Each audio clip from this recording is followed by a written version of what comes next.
If no one's told you this before, let me be the first one to let you know. You matter. And completing the 2020 census matters to Decatur and Macon County. The 2020 census is critical for us to receive the funding that's needed, that is necessary for us to have better job training, better schools, better health care, and services such as food assistance and housing. It's extremely easy and it just takes a few minutes to complete. Go to 2020census.gov, fill out the 2020 census today, and let your voice be heard.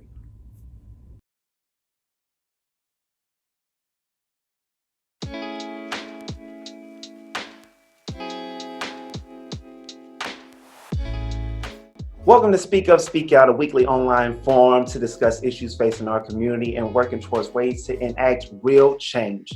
I'm your moderator, Terrence Tat Taylor, radio personality and DJ on Hot 105.5, essential skills instructor with the Enrich program at Richland Community College, and now the director of community investment at the Community Foundation of Macon County. Topics weekly on Speak Up, Speak Out will include everything from community action, mental health, family communication, and much, much more. You can catch Speak Up and Speak Out every Saturday on our Hot 105.5 Facebook page, as well as nowdecatur.com. I want to take a second to thank those that make this forum possible each and every week. Crossing Healthcare, the Community Foundation of Macon County, United Way of Decatur and Mid-Illinois, Neuhoff Media, and our great city of Decatur. You, the audience, can also speak up and speak out and participate. You are invited. We want you to speak up and speak out. Submit your questions to speakoutdecatur@gmail.com. That's speakoutdecatur@gmail.com. Our direct message, myself on the Hot 105.5 Facebook page. I want to introduce this week's guest, a special guest, my main man. We got real close real fast. Decatur's Deputy City Manager, Don Kindseth. Today's topic, we're going to discuss the 2020 census, what it's all about, its importance, and how to complete it. So let's get straight into it. John, welcome to the show. I appreciate, Tat, you taking the time to really make time for a discussion about the 2020 census. The 2020 census is perhaps the most impactful thing that's taking place in our community right now. And we're running out of time to get the accurate count of the people living in our community. Certainly, we've got a lot of other situations taking place. You know, we're in the middle of a pandemic. There's hurricanes down south. You know, there's financial fallout from the current state of the economy. But all of those things, in many ways, pale to comparison to the impact that the 2020 census will ultimately have on our community. We only get to do the census once every decade.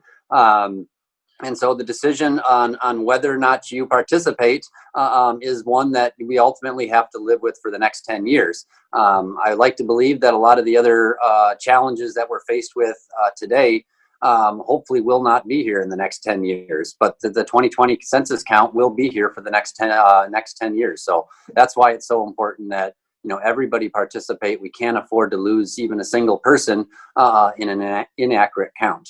Yes, and it's super important. I know from experience from working within the school district, a lot of the funding that we would request or need for different projects or programs, we would not receive because they would look at the data from 10 years prior and say, well, you don't have enough people. It doesn't show that you have what you say that you have and need these funds for. So it didn't make sense to me up until last year when I found out what the census was and the importance of it, that I really took part in and made sure I was stepping up to the plate and informing individuals. Now, the misunderstanding now that I have been running into is individuals believing that the census were done. I was like, no, it's not done. You can still, that's why I'm out here, is for you to make sure you complete it. When is the window closing for them? The window for the last day for somebody to actually be counted for the 2020 census is the end of September. So September 31st is the close of the 2020 census.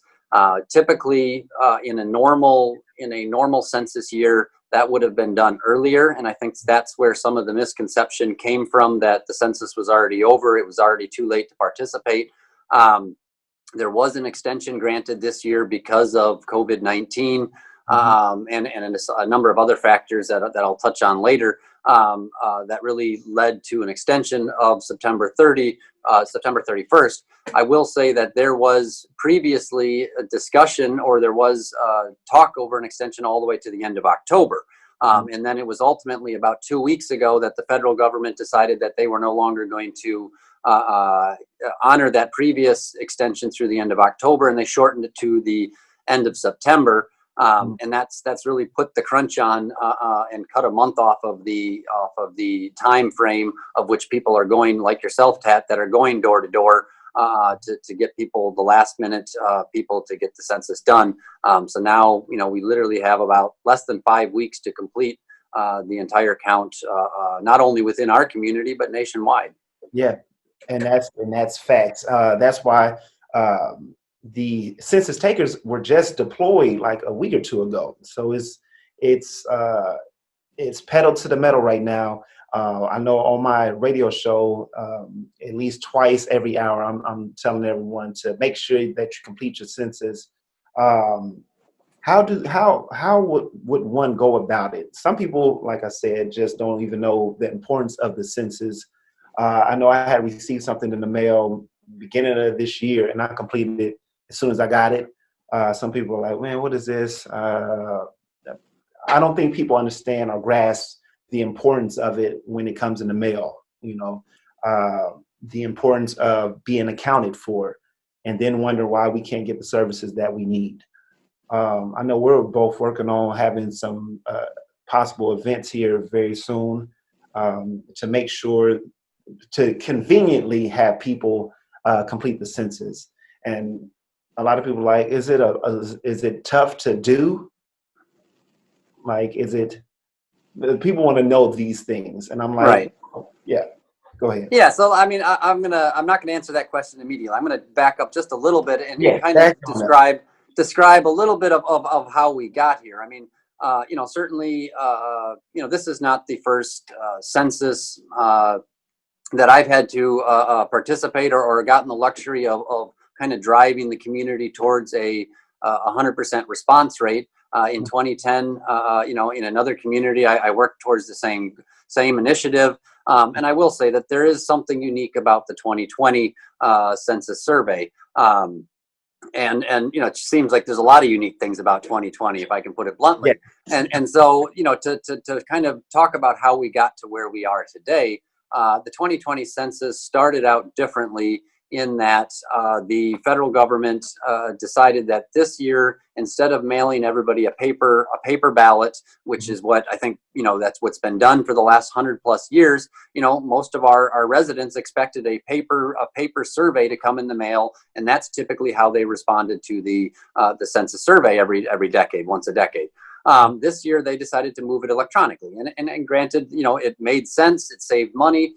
It was supposed to increase the efficiency, save time, and ultimately drive people to do it electronically. And so that's the foundation of which the census started.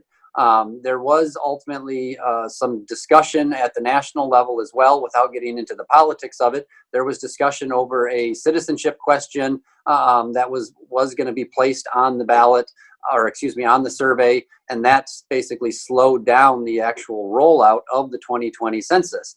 And so you had a compounding effect of a number of different circumstances that are contributing to a shortened time frame, really, of when the census has been promoted.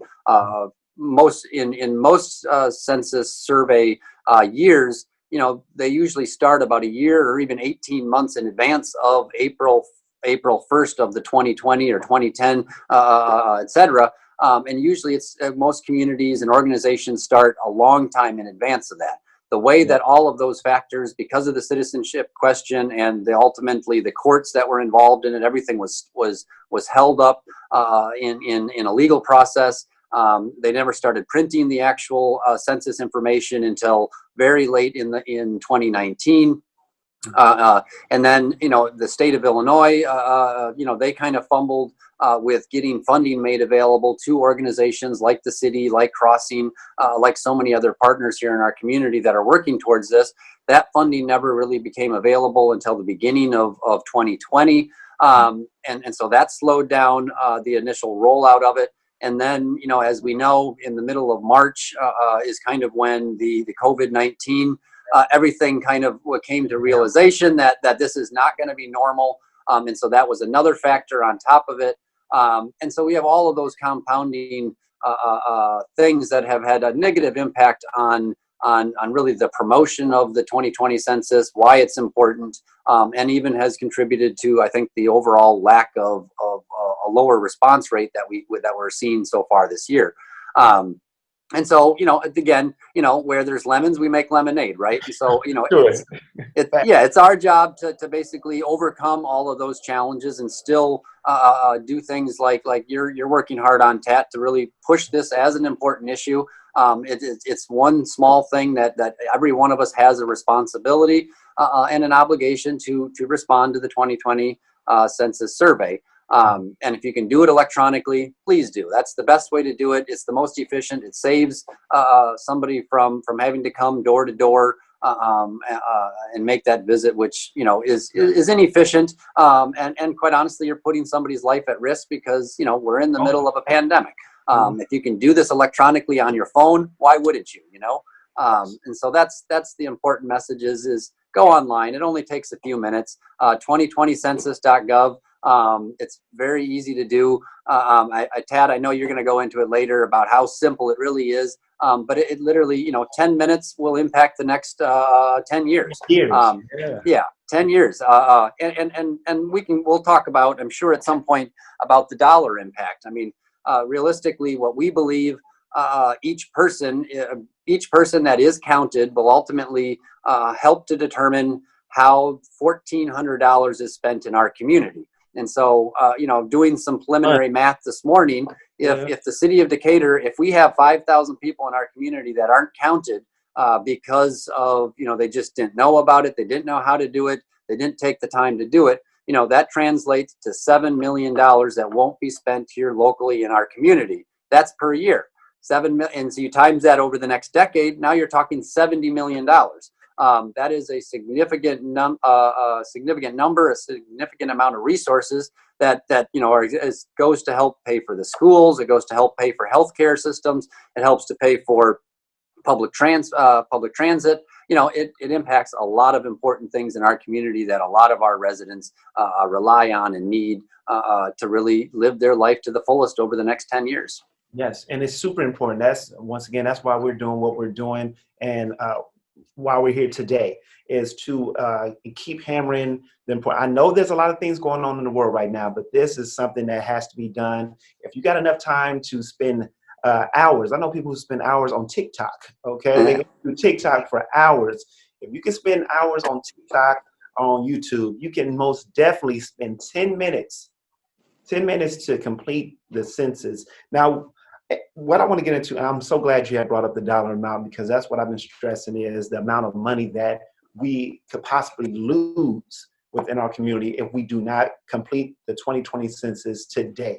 And I don't want us to lose any amount of change. I want all of the monies here in our community, all of the monies.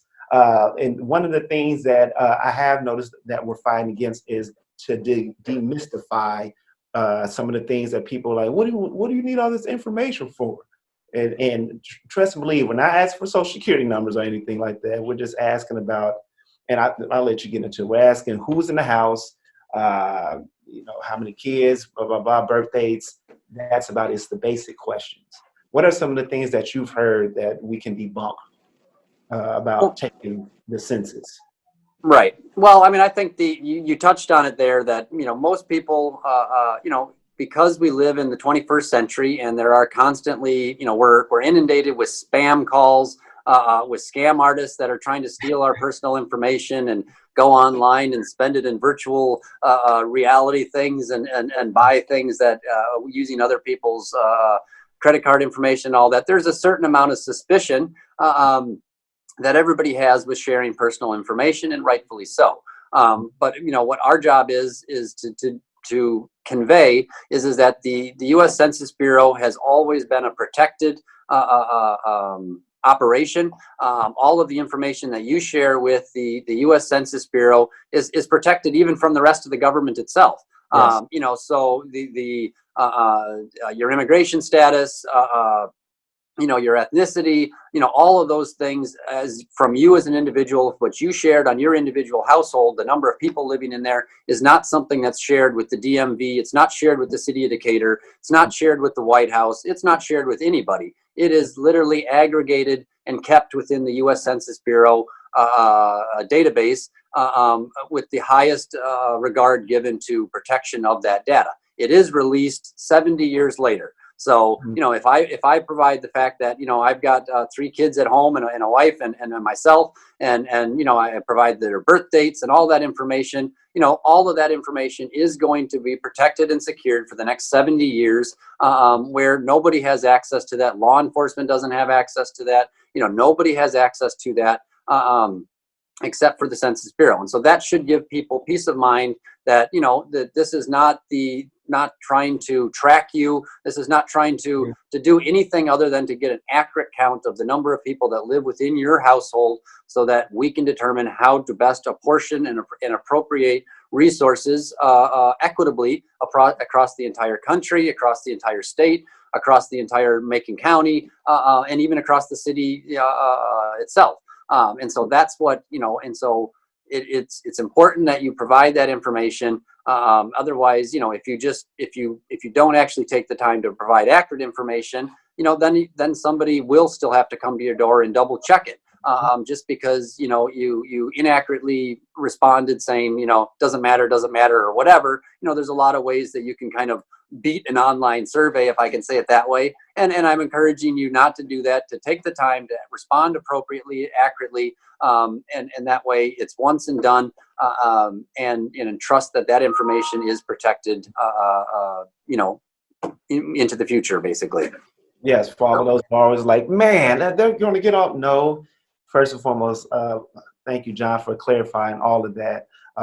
We're not going to ask for your credit card information. We're not going to ask about your social security number. We just need an accurate count of who you are, who's in the house. That's it. That is all. That is it. We're asking first, last name, how many kids, what's their names, first, last name, birthdays, maybe a phone number. But that's it. And if you've been in the house since April 1st, like those type of questions. It's right. Super easy. And it's, I believe it's not that invasive, They ask more questions about when you enter in for the school, when you're trying to register your kids. It's super simple. So when you see us out with our census bags, know that we're just here to help and we're just trying to get an accurate count. We will never ask for your social security, credit card number, none of that. We just want to get an accurate count so we can make sure that there is funding. And like I said, from experience working within the school district and with different non-for-profits, like this data is super important. So when you say, why don't we have this or why don't we have that? It's because of the data that's been taken from the census. Had a meeting with some local companies, and people ask, why doesn't Decatur have this restaurant or this chain? Well, they look at that data to see if we're even if I even built something in Decatur, will we even get our money? So that's so important to be accounted for. Once again, let's get to the census, 2020census.gov. John, is there anything else you want to stress? Because I know we'll be working together. Me and John have some things that we're working on, and we'll have it posted up on Now Decatur and on Hot 105.5 and on my personal pages as well, because it's super important for us to be accounted for. John, is there anything else you want to stress? Yeah, I mean, a couple things. I mean, one other, back to your question about demystifying some of the misinformation that has been put out there, because unfortunately there is misinformation, and whether it's intentional or unintentional doesn't really matter. It's irrelevant. But there is misinformation that some people have. I mean, one of the other responses that I've heard is people say, well, you're the government. You already know everything about me because I file taxes. I've got a license, but the bottom line is that for all the people that believe in various theories or that somehow the government has some master plan and things, we don't have it. Quite honestly, working for the government, I mean, one thing I can tell you is that we're not that efficient. We're not that, we don't have the ability to aggregate all of that data. And so the IRS does not share information with the 2020 census, the Census Bureau, the same way the driver's license doesn't share with the Census Bureau. So, just because you might have a driver's license, you might have kids in school, you might pay taxes, you might do a lot of interactions, you might have a water bill with the city. None of that information is fed into the Census Bureau. Likewise, none of this information is coming back out of the Census Bureau. And so even though, you may be one of these people that says, well, government knows everything and they just know whether I do it or not. That's not true. Bottom line is, if you don't do the census survey, you're not going to get counted, period. And so you need to do your part. And I will say, Tat, to the broader picture of, one of the things that I've noticed going through the individual census tracts here in Decatur, we have differences in response rate within different census tracts within Decatur. Decatur is broken up into 12 to 15 different census tracts. Macon County is broken up into another 5 or 6 additional ones. And when we get kind of real-time data on who's responded to not who, but how many people, how many households have responded to the census so far. The thing that concerns me the most of the data that we see is that the lowest income census tracts are the ones that have the lowest response rate. And there is definitely a correlation there that the average household income within a census tract ultimately looks like it determines what the response rate is within that census tract area. And so I have the urban core, as we typically call it here in the city, but the inner city census tracts certainly have a much lower response rate than some of the peripheral census tracts that might be out, closer to Forsyth, closer to Mount Zion, Long Creek, Harristown, etc., Warrensburg. Those ones all have a 70 to 80% response rate as of now. I have a few census tracts, that are the OKO neighborhood, the Near East Side, the Southeast Improvement Area. Those types of census tract, Torrance Park, those census tracts are in the 30s and the 40s, and that's a problem. That's where the money ultimately is needed the most. And that's where, we got to get out there. We got to get the people living in those areas that have a lower response rate. We've got to get their cooperation in getting them counted so we can boost our numbers, because, otherwise the communities that need the resources the most, are going to be the ones that are left out of this conversation. And one further point as well, it's not just about the money. I mean, certainly we've talked about the money. We need the resources here in the community. There's no doubt about that. But it's also about political participation. Political participation is often determined by political representation. Your political representation is determined by population, by census tract. So, we know that there's districting, and districting can often get cut up into very funny shapes, and they got this gerrymandering thing that happens all over the country because of the way we run our election systems and stuff. But yes, if we don't get populations counted, you're going to see some very funny shapes as they cut up certain populations in certain neighborhoods to try to structure them into particular political ideology, whether it's Democrat, Republican, whatever. And so, if you're not being counted, we potentially risk losing a U.S. representative from the state of Illinois. And who you ultimately, who becomes your next congressperson is going to be determined on whether or not your household was included in the 2020 census. So, it's not just about the money. It's also about political participation. I would argue that, doing the Census Bureau survey is probably as important or more important than voting itself.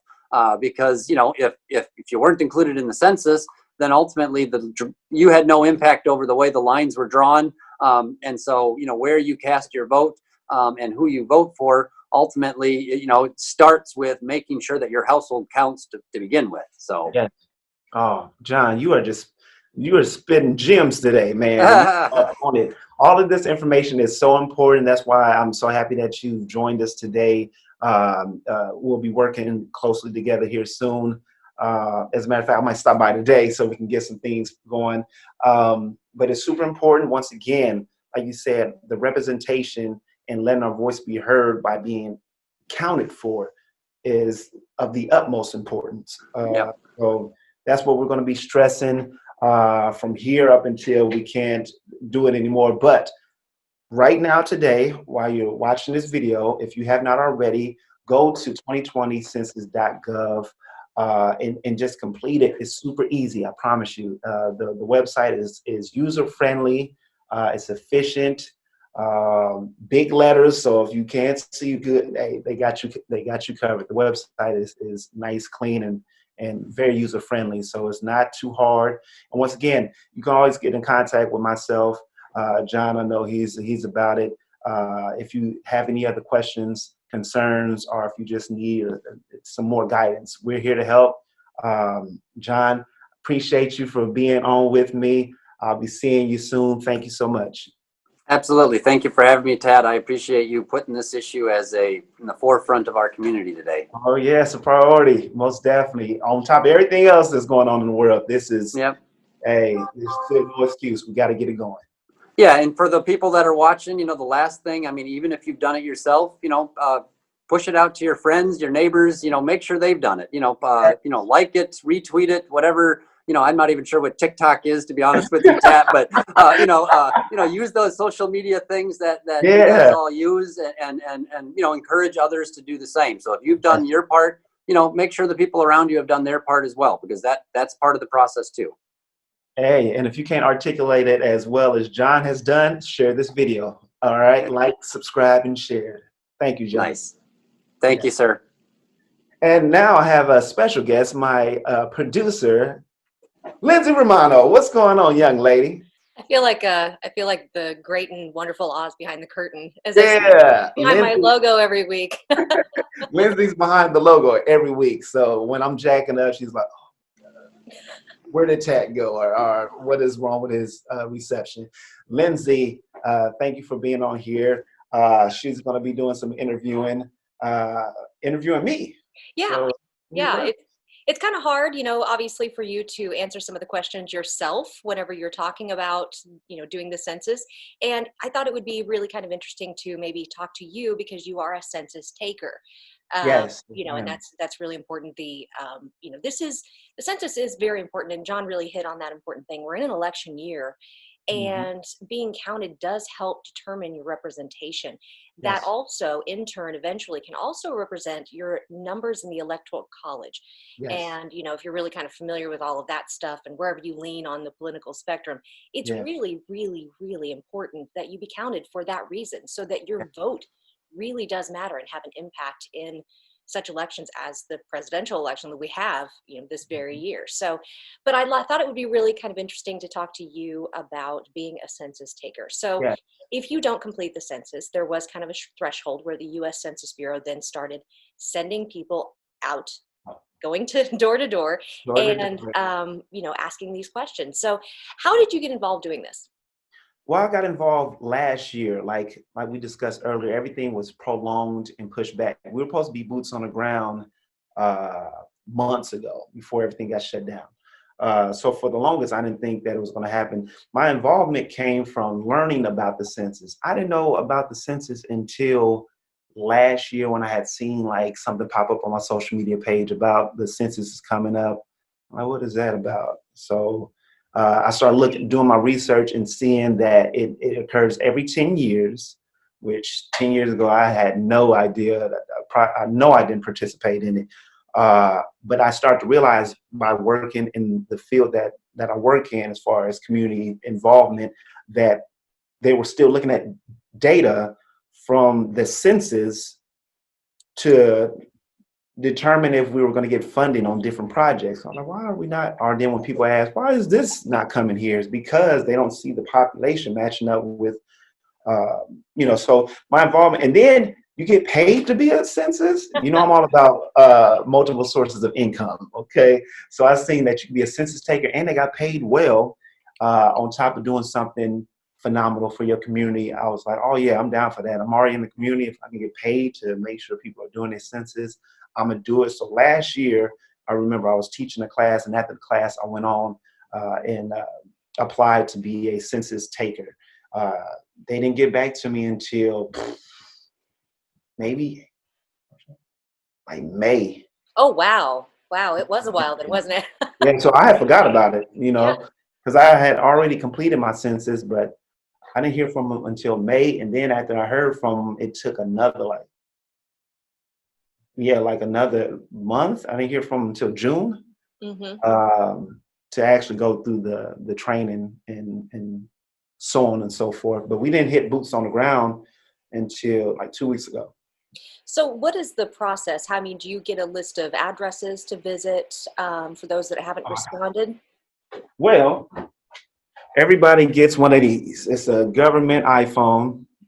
All right. So what we do is we'll put in the times that we're available to work, because it's on your own time whenever you're available. And then you do that the night before. Then the morning of, around 7 o'clock in the morning, they'll have you've been scheduled for work at these hours that you picked. And then there'll be a case list. So it can run from, I had a case list of like 137 to like, Oh my. yesterday I had a case list of 63, and they're usually all in the same type of area. I've been footworking. All of my case lists have been at the trailer parks, like City Park, and from like City Park up into Forsyth. So I've been from from like the trailer parks, from like Persian on up. Okay. And it's a lot of apartment buildings. That's why when you get the case list of like 137, it's mainly apartments. And all in one apartment, which I got to imagine you're probably, just a little inside baseball. For a while, we had an internal steps contest within the Neuhoff community, and the stats would come out, and Tab would always have like these ridiculous amount of steps. Oh, I have all the steps. Yes. Because I'm always stepping in the name of love. In the name of love. Well, hey, I want to also ask you what, you knock on the door. Is it apprehension whenever they see somebody standing there with clipboard, or, how does that, what's your introduction? Give me I have completed the census. Actually, Brian did it for our household, but, what's your opening line, your elevator speech? Well, first and foremost, another reason why I wanted to be a census taker, because once I had found out the importance of being a census taker, I knew that I had to be out in. That's why I'm that's why I'm working with John to hopefully get into those areas of my majority of people of color, because I know that in our culture, we're taught not to tell anybody your business. Okay, we're not comfortable when a white person comes up to the door asking how many people in the house. Who are they? What's their birthday? Like, we've been taught at an early age, just in our culture, not to tell anyone who's a stranger your business. So I knew the importance of me being a public figure and out in the community, that if I showed up to the door, it's a familiar face. Oh, that's Tat. And then I can explain it to them. So I'm using my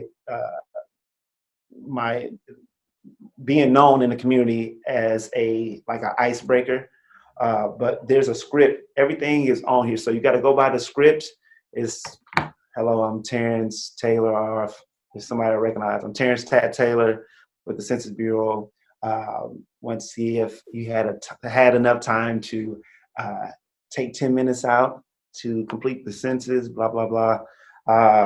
And a lot of times that the places that I've been, if it's like a time where they're eating dinner, because I usually go after work, so it's a very inconvenient time for people, especially in the north side. So then I'll just give them there's a notice of whatever. So I got the number on there. They'll put the number in, and I'll show them how to do it off their phone or laptop. Yeah. Have time, but it's like I say, I'm using being known in the community, but the weird part is I have to actually like introduce myself with a lot of these places because like North, like I don't see many Black people. Yeah, So yeah. my whole plan has been going out the window. Going out the window. Honestly, I mean, hey, it's just giving you a larger audience, maybe, right? Yeah, yeah, that is true. That Yeah, is exactly. true. Do you have a lot of people I mean, obviously we've kind of talked about the concerns people have about, why do you need this information? The government already has this, which, John really did kind of hit Oh, the head. John did a It is not spectacular as job. efficient as you think they are. Man, woo. Yeah, not at all. So this is really important. Do you get a lot of those questions or Oh, apprehension? yeah, most definitely. Um, Anybody asking you about who you are, how many people are in the house is always like, why you need all this different? And then just being a human, I thought like the government should already have my information. Why are they asking me this again? But like John greatly articulately said, they don't talk amongst each other. They don't share that information. So it's going just to the census. And that's what I have to explain to them to relax them, try to break the ice by just complimenting on the yard or something like that. But just to reassure them that um, the count is so important that you'll see the benefits of being accounted for the next 10 years. Uh, like John said, taking that 10 minutes to be accounted for will greatly impact the next 10 years. And I love my community, my city, and I want us not to have to uh, scrape or, scrape for money and different things just to make things happen, uh, to Yeah, meet a need. your very existence is $1,400 for this community, and that does add up in Macon County. So, if you really are one of those people that whines, why do we not have this service or why don't we have that? You've got to be part of the solution, and that is also being counted. Yeah, Yeah, you absolutely. got to be a part of the solution. That's why, once again, um, that's what I'm stressing, especially since we're getting down to the end of it. By the end of September, it'll be done. And I just won't, that's why me and John will be working I'm not sure if I'll be able to, because once again, when I go out, I don't get to like pick the houses, Yeah. the neighborhood. It's just a case list, and you just go by the case list. Hmm. Um, but I would, what we're working on is going to the under or overlooked population, like he has said, like at the Yeah. oasis, the homeless population, they can be accounted for as Yeah, well. they are. Uh, to some of these neighborhoods over here on the west side and south side, and east side, all of the sides, to make sure that they're accounted for and know the importance of being accounted for, and to dispel all of that BS about all of my what they're going to do with it and they already have it and Yeah, all exactly. of that.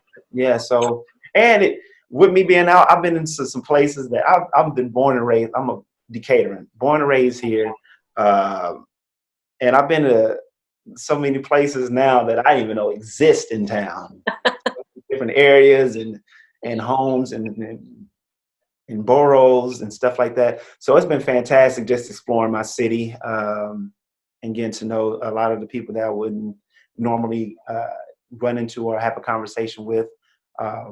So I've been enjoying it, I'm a people person.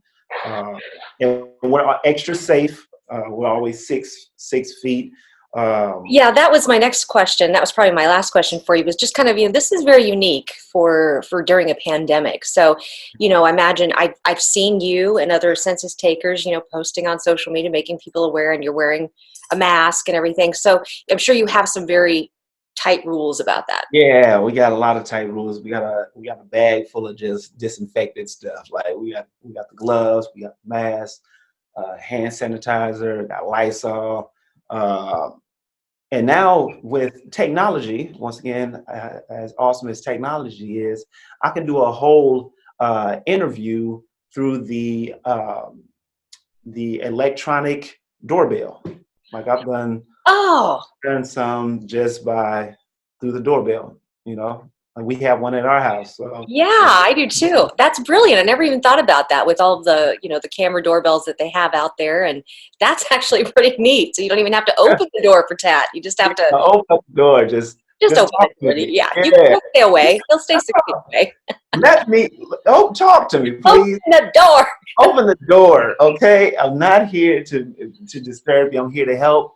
Yeah. I'm here to make sure we're accounted for, that our community receives the funding and the representation that it needs and deserves. Tell a friend to complete it. Once again, if you can make time to scroll through Facebook or to TikTok, you can have 5 to 10 minutes to complete the 2020 census. That's going to greatly impact the next 10 years. So I'm happy to be out there in the streets. I'll be out there up until the end of September. Awesome. Well, awesome. I think that about does it. I'm going to let you do all the closing honors, and I'm going to go back to doing my producing job. Oh, okay. Now you're going to disappear again? I'm here again.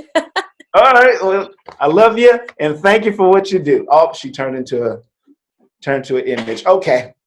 Last thing, once again, before I go, once again and again, complete the 2020 census. You got to speak up and be counted.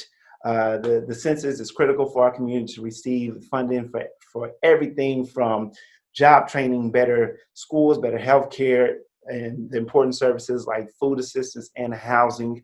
It takes 4 to 5. When it's in person, it takes like 10 minutes to complete. So it's faster when you do it at home online. 9 easy questions.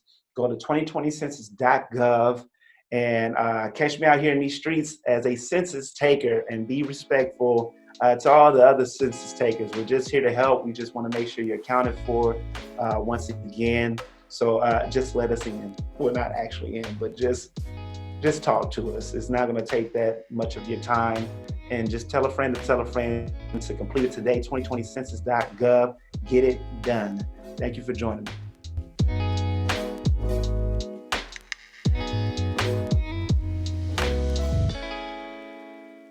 Every 10 years, the US Census gives communities across America the chance to get the funding they need. But there's a catch. The money is based on counting an accurate number of residents in each state. The fewer people we count, the less money Illinois gets. Illinois has received nearly $60 billion from the federal government based on numbers from the last census. Every person who doesn't fill out the census means less money for Illinois. That's money we could use for new school programs to help our children thrive and succeed, for building new bridges that would help you travel safely on your morning commute, for paving roads and ensuring more reliable public transportation, and for improving our hospitals and clinics so everyone gets the best health care. In Illinois, we deserve our fair share, and it starts with all of us being counted. Visit my2020census.gov or text 987-987 to learn how you can fill out the census today.